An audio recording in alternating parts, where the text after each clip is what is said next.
ముఖ్య అతిథిగా విచ్చేసినట్టే మన గండా రమణారెడ్డి గారికి మరియు వేదికపై ఉన్న పెద్దలకు మరియు వేదికపై ఉన్న నా మిత్రులకు నమస్కారాలు తెలియజేసుకుంటూ, తెలంగాణ వచ్చిన తర్వాతనే గ్రామాలు, ప్రతి ఒక్క గ్రామం అభివృద్ధి చెందింది. అది మీ అందరికీ తెలుసు.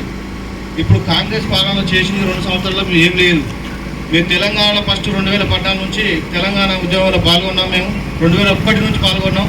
2014లో మనకు తెలంగాణ వచ్చినప్పుడు ఎట్లా అభివృద్ధి చేసినాం. మళ్ళీ సర్పంచ్ ఉండే జనరల్లా 350 మెజార్టీతో గెలిపించిన జనరల్ ఎస్సీ క్యాండిడేట్ మళ్ళీ గెలిపిస్తే వాస్తవంగా ముసలోడు చచ్చిపోయి ఎక్కడున్నాడు, కానీ ఊరిని ఎట్లా డెవలప్ చేసిండంటే 24 గంటలు ముసలితో అహర్నిశలు కృషి చేస్తూ నేను ఎంబడి ఉండి ప్రతి ఒక్క పని చేయించిన ఊరికి. అవి అన్నీ మీకు తెలుసు. మా నాన్న ఉప సర్పంచ్ చేసినప్పటి నుంచి కూడా ఊరిని డెవలప్ చేసినాం. ఇప్పుడు కూడా మీరు అందరూ ఆశీర్వదిస్తే ఊరిని సక్సెస్ఫుల్ చేయడానికి మేము రెడీగా ఉన్నాం. ఒక్కసారి నాకు అవకాశం ఇచ్చి మీరు నాకు పట్టం కట్టినట్టయితే ఏం చేయాలో అది చేసి చూపిస్తాను. నేను అసలు అభివృద్ధి అంటే ఎట్లా ఉంటుందో చేసి చూపిస్తాను. జై తెలంగాణ.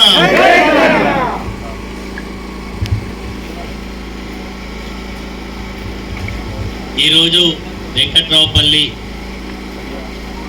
బి గ్రామ పంచాయతీ జరుగుతున్న సర్పంచ్ ఎన్నికల సందర్భంగా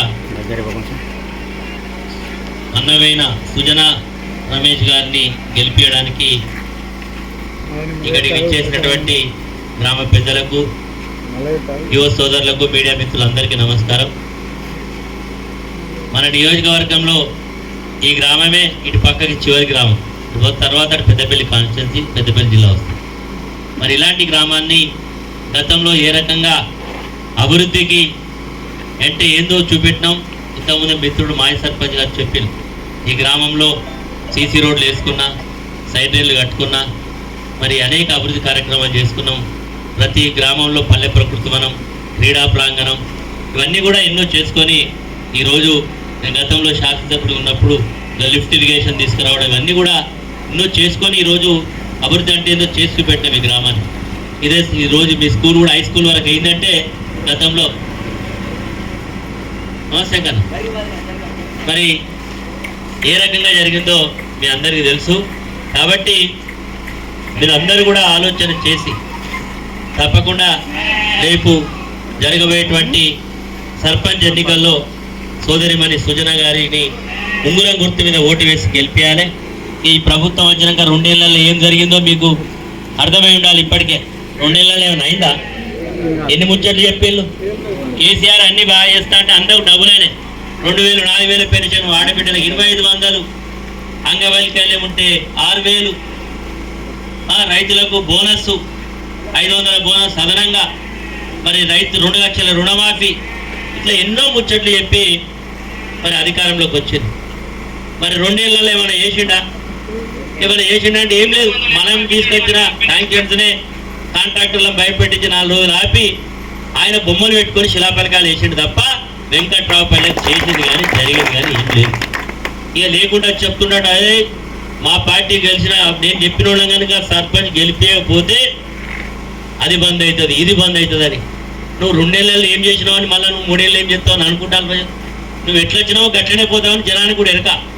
ఏదో వచ్చినావు యాక్సిడెంటల్గా, ఏదో రేవంత్ రెడ్డి పుణ్యమో సానుభూతితో ఏదో కారణం చేత వచ్చినావు. నువ్వు ఎట్లా వచ్చినావో గట్లనే పోతావు ప్రజలు కూడా అనుకుంటున్నారు. నీ కళ్ళేలా చేస్తే ఇక్కడ భయపడాలనే విషయాన్ని కూడా మన స్థానిక శాసకుడు ఆలోచిస్తే మంచిగా ఉంటుంది.